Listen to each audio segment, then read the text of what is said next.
রাষ্ট্রীয় অর্থায়নে চলা মার্কিন সংবাদ মাধ্যম ভয়েস অব আমেরিকা বন্ধ করে দিতে চান প্রেসিডেন্ট ডোনাল্ড ট্রাম্প। এর জন্য তিনি নিজ দল রিপাবলিকানদের সমর্থন চেয়েছেন। উল্লেখ্য, গত মার্চ থেকে এখন পর্যন্ত এই সম্প্রচার মাধ্যম ও মূল প্রতিষ্ঠানের ১,৪০০ কর্মীকে ছাঁটাই করা হয়েছে।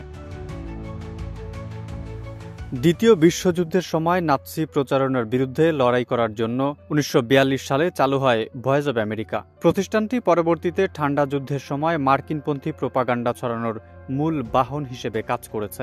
অথচ সম্প্রচার মাধ্যমটি এখন বামপন্থীদের হয়ে প্রচারণা চালায় বলে দাবি করছে হোয়াইট হাউস। ট্রাম্পের দাবি, গত কয়েক দশক ধরে পক্ষপাতমূলক মনোভাবের দিকে ঝুঁকে পড়ছে ভয়েস অব আমেরিকা। প্রতিষ্ঠানটি চালিয়ে যাওয়াকে সরকারি অর্থ ব্যয়ের নামে অপচয় বলে তিনি মনে করছেন। এমনটি থামানোর জন্য তার বৃহত্তর প্রচেষ্টার অংশ হিসেবে এটি বন্ধ করার অঙ্গীকার করেছেন তিনি। ভয়েস অব আমেরিকাকে ডেমোক্র্যাটদের মুখপত্র উল্লেখ করে ট্রাম্প প্রশ্ন তোলেন, কেন একজন রিপাবলিকান এটি চালিয়ে নিতে চাইবেন?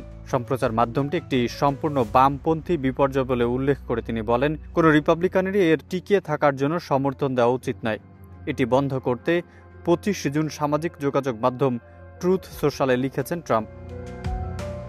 এর আগে ট্রাম্পের সিনিয়র উপদেষ্টা Kari Lake House Foreign Affairs কমিটিকে বলেন, ভয়েস অব আমেরিকার তত্ত্বাবধানকারী US Agency for Global Media ভেতর থেকে পচে গেছে। ট্রাম্পের আমেরিকা ফার্স্ট এজেন্ডার সঙ্গে সামঞ্জস্যপূর্ণ করে তুলতে সংবাদ মাধ্যমটি পুনর্গঠন করা উচিত বলে তিনি মত দেন। কমিটির চেয়ারম্যান ব্রায়ান মাস্ট ইউএসএজিএমকে গুপ্তচর বৃত্তি, মিথ্যাচার এবং অব্যবস্থাপনার অভয়ারণ্য হিসেবে বর্ণনা করেন।